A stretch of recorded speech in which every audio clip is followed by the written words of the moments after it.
signal the start. Uh-huh. You may want to consider that as your opening. Opening a can of Diet Coke? Do you think they would be willing to sponsor my segments? I was just reading the news because I like, this is a... It is. Yep.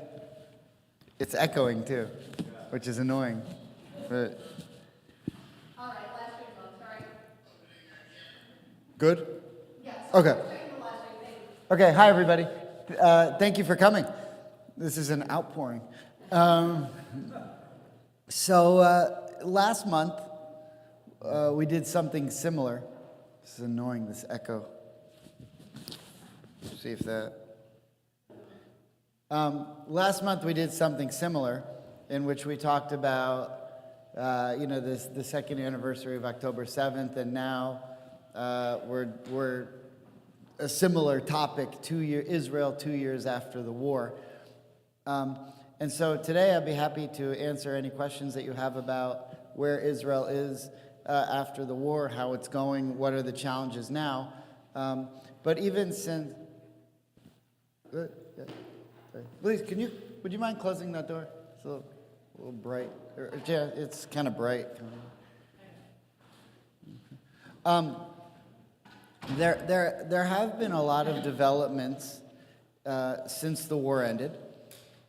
Not all good, not all bad, all complicated. And the deeper you get into the Middle East and the situation of Israel, the more you realize that it is so incredibly complicated. Now, you might not like Bibi. I always tell you, you really shouldn't not like him unless you know him. If you know him, I get it. He's a liar, he's deceitful, whatever. He's a narcissist. But I used to think that in that job, it would be nice, or as President of the United States, any kind of leader, you want to have a nice guy. And I think that job is not a good job for a nice guy. I don't think nice guys would make it in that job because it is so cutthroat and so nasty and so scary that if you don't have like a heart of steel, you wouldn't be able to survive. And you certainly wouldn't be able to sleep at night. I have trouble sleeping at night because I wake up in the middle of the night. Do we have enough juice boxes for Tat Shabbat? Now, if you don't have enough juices for Tat Shabbat, the women who come to Tat Shabbat are as scary as Hezbollah or Hamas combined. So you want to have enough juice boxes for Tat Shabbat. I've been in that situation where you tell a mom your kid doesn't get a juice box, and you hear the Tseva Adom, you hear the red alerts. But think about what he goes to bed with every single night. Turkey arming, Saudi Arabia is thinking about going nuclear, Hamas trying to rearm. Is Egypt going to close the border or not? God knows what's happening in Syria. They're slaughtering each other. They're slaughtering the Druze. The head of Syria is in the White House trying on perfume and talking about his wives with Trump. This is what he's sleeping, And then, on top of all of that, Muslims in Arab cities in Israel are killing each other, and he's got to get in between that. The settlers are attacking innocent Palestinian villagers, and other Palestinians are attacking innocent settlers. So he's got all of that going. And it's so much to deal with. At the same time, you're still running a country and an economy. Now, so he's got a lot on his mind. I want to give you, though, today, my general sense, after listening to speech after speech after speech and webinar after webinar after webinar since the war ended, my general sense of where Israel is in its position after the war today, and not compare it to where they were during the war, but compare it to where they were on October 6th. Forget the war. The war is over. I mean, it may start up again, but for now, the war is over. But let's compare where Israel is now compared to where it was on October 6th. So, on and we can look at a few things. One, the economy, society, and security. Okay? So, security is, well, they're all complicated. Let's take society first. So, society, the economy, and security. If we can handle those three things, we'll be able to compare where Israel was from October 6th and before and afterwards. So if we come to October 6th, we remember that, forget October 7th and the war. So when I say October 6th, I mean before anyone realized that Hamas was going to attack. Israeli society was being torn apart by Bibi and the judicial reform. Now, one of the great things about judicial reform was the word reform, because we're Reform Jews. So, a story that happened to me that I haven't, most of my stories I've told 500 times, but this one I've only told about 400 times, so you may not have heard it. I was on a trip to Israel, I forget which one, and we're coming out of the David Citadel Hotel. One beautiful hotel. And there were some Orthodox boys, young kids, holding up a sign that said, Ba'ad Reforma. We're in favor of the judicial reforms. But in Hebrew, the sign just said, we're in favor of reform.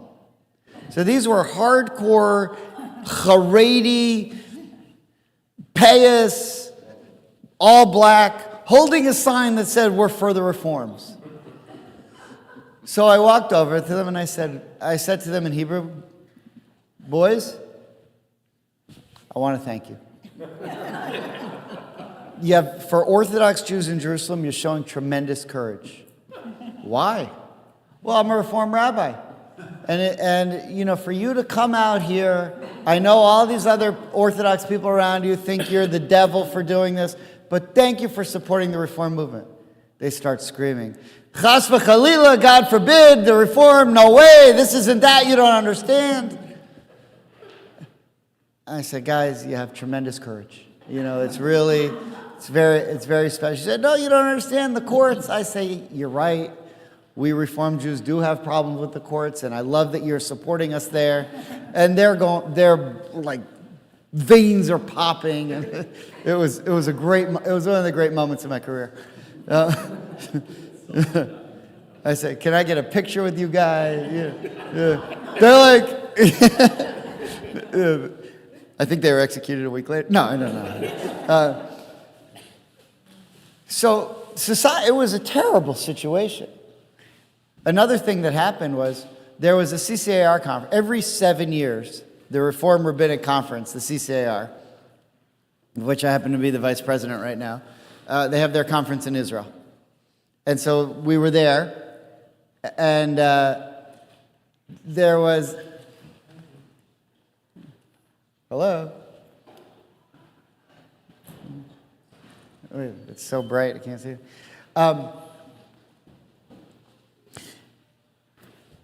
There was one of those rallies that they had against the judicial reform. And we were there as a bunch of Reform rabbis. I don't know if I told you this story or not. Maybe you've heard it. And we're marching along. And I was, we were marching against I was there more for the spectacle. I didn't really quite understand so much the judicial reform. I think people who think that they really do understand the judicial reform, if you're a lawyer, you could probably understand it pretty well. But if you're not, it's a different system. But even if you do understand the judicial reform, you don't necessarily understand why some Israelis were in favor and some Israelis were against it. Who was in favor of it? People who voted for Bibi. Well, who votes for Bibi? Or at least his coalition, the Orthodox. Why the Orthodox for it? Because the Orthodox wanted Bibi to be in control of the Supreme Court so that they don't have to go to the army. They don't care about the fairness of, the political system. Only thing they care about is that their people don't go to the army, so they're for the judicial reform.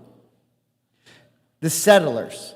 Now, the ultra-Orthodox settlers, they do go to the army. They love the army because they realize the only way to have influence on who's fighting and how the war's fighting is to be part of the army. So they go to the army and they're the most zealous soldiers. They're the best soldiers.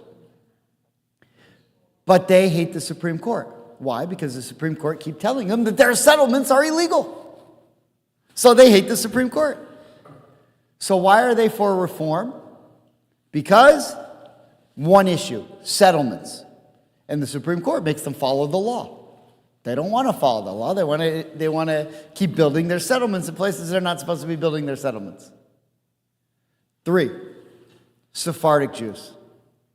Sephardic Jews have always been Likud supporters because Menachem Begin promised them, we're going to help raise your level in society and try to bring you up. So they've always been with Likud. But what's the problem with why do the Sephardic Jews want Supreme Court reform? Because every single judge on the Supreme Court is Ashkenazic. Because it's an old boys club. And so you may have a really good argument why you support judicial reform. Because, you understand, Israel doesn't have a constitution, but you understand the way it works, and you think that it's better for society, and you think it's more fair, so you're for it or you're against it, whatever. But all the people who were for it, that's not the reason they were for it. They were for it because it's how they were marginalized or how they feel in society. And so what happened now, what judicial reform really wasn't so much people who think this is good for the Supreme Court or this is good for the Supreme Court. It was Sephardic, ultra-Orthodox, poor people against better educated, more globalized Ashkenazic people. And society was ripped apart by Israel's tribalism. That's why it became so intense. Not so much because of fear of losing democracy. Although a lot of people had that legitimate fear. So we're marching along, and it's all Tel Avivians who are marching. Who are Tel Avivians? High-tech, wealthier, mostly secular, mostly Ashkenazic, and me and a few of my friends. And we're walking along, and people are thanking us for being there. I've been in Israel many times. No one thanks you for doing anything. Everyone's thanking me. Thank you for being here. Thank you for being here. I said, hey, it's no problem. It's my pleasure. And then they heard that I was American. And they're like, why did they thank me? Because they saw the kippah. Who wears knit kippahs in Israel? Settlers. They thought I was a right-wing settler who jumped the line to march with them. I said, I'm a Reformed Jew from Miami. They said, forget it. We thought you were some right-wing lunatic from some crazy settlement on a hilltop we never heard of. But I was like, hey, it's my pleasure. Don't trouble yourself. I don't mind. Whatever, But we couldn't figure it out. Why they thank us? Because the only people who wear knit yarmulkes are Reform and conservative rabbis from America and settlers. So it was kind of funny. That's where Israel was societally before October 6th. October 7th happened and all that disappeared. All of a sudden, everyone's back together. We love each other. Why? Because October 7th. And we go back to fighting. So forget that for now. And now let's compare the end of the war to where we were on October 6th. Because we know what the war was. Of course, everyone comes together in war. But what happens when the war's over? Now already you start to see slowly tearing back apart. Like it always does. Why? because the Orthodox are still there saying we don't want to go to the military. You know, the joke in Israel is, in Israel, 1/3 of the Israelis go to the army, 1/3 of the Israelis pay taxes, and 1/3 of the Israelis work for a living.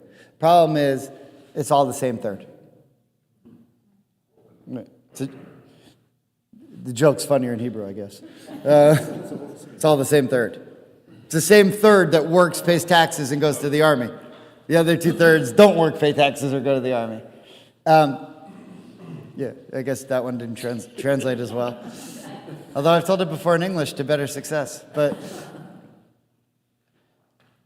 so this is a major, major problem. And it's going to continue to tear Israel apart. Because the Orthodox are growing and growing in power. And Bibi can't win without them, or keep his base without them.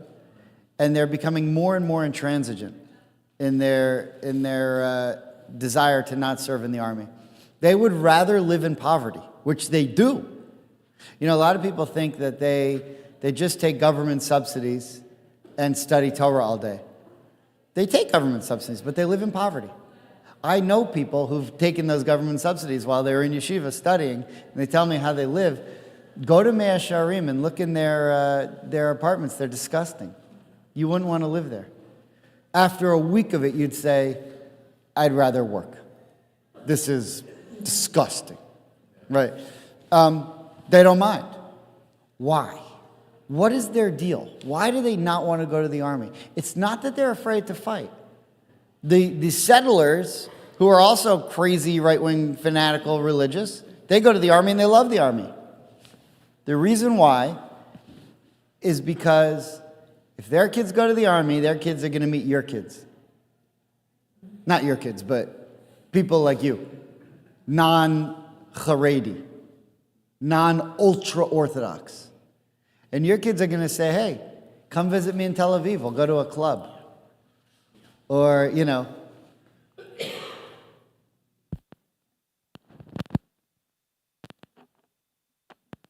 So, you know what the difference is between ultra-Orthodox and modern Orthodox?